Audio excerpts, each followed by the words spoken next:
On a l'impression que le pont de Québec est là depuis toujours. Une aura de mystère plane au-dessus de lui.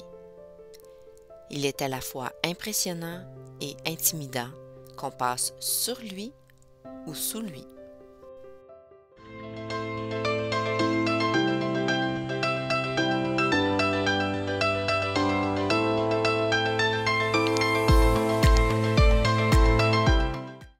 Au 19e siècle, la seule façon de traverser le fleuve était par le pont de glace pendant l'hiver et le traversier pendant l'été.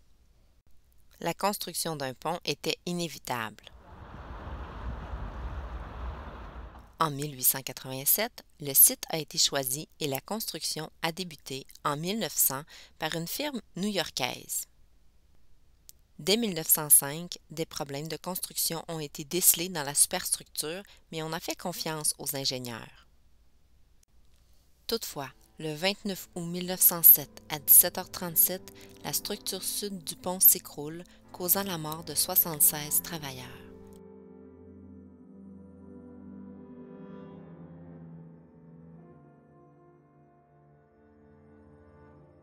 On peut encore voir à marée basse les restes de cette structure.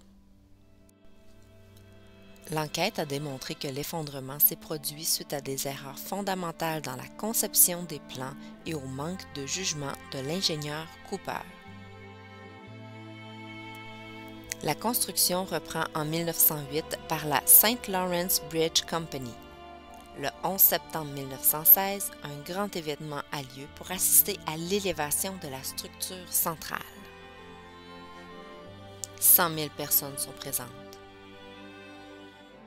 La structure s'effondre dû à un problème de moulage, faisant 13 morts et 14 blessés. Le pont de Québec est maudit. Comme lors du premier effondrement, la structure repose encore aujourd'hui au fond du Saint-Laurent.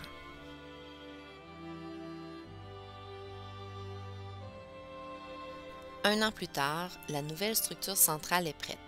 Elle part de l'Anse de Sillery le 17 septembre 1917, tirée par 7 remorqueurs.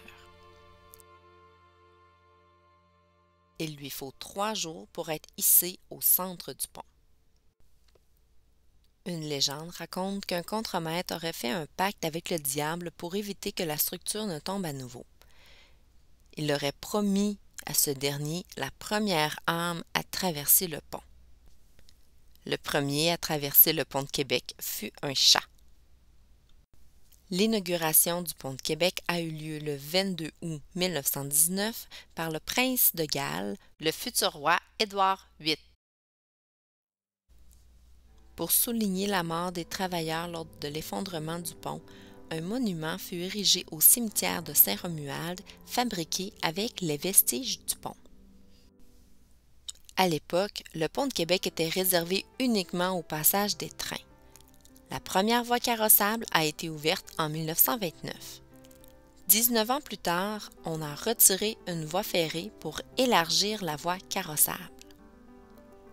La traversée du pont coûtait 50 sous jusqu'en 1942, mais elle était gratuite pour les piétons.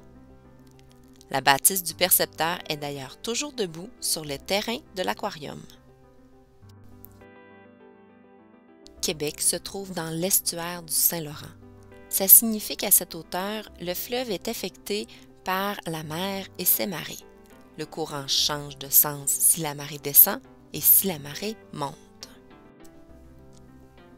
De plus, le fleuve est rétréci de 50% à la hauteur des ponts. C'est d'ailleurs ce qui en a fait un site de prédilection pour leur construction. Comme le fleuve se rétrécit, le courant y devient plus fort, soit jusqu'à 5,5 nœuds lorsque la marée est descendante et 5 nœuds lors de la marée montante. Des remous se créent en amont et en aval du pont lors des changements de marée.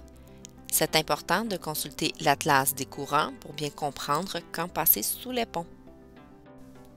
Malgré que la largeur soit réduite sous les ponts, la profondeur est présente jusqu'à très près des pylônes de chaque côté. Et comme le courant s'accentue avec cet effet d'entonnoir, le vent est soumis à la même théorie d'écoulement des fluides. Il est donc plus fort, mais surtout incertain dans sa direction. Soyez aux aguets. Dans le prochain épisode, la mer se déchaîne.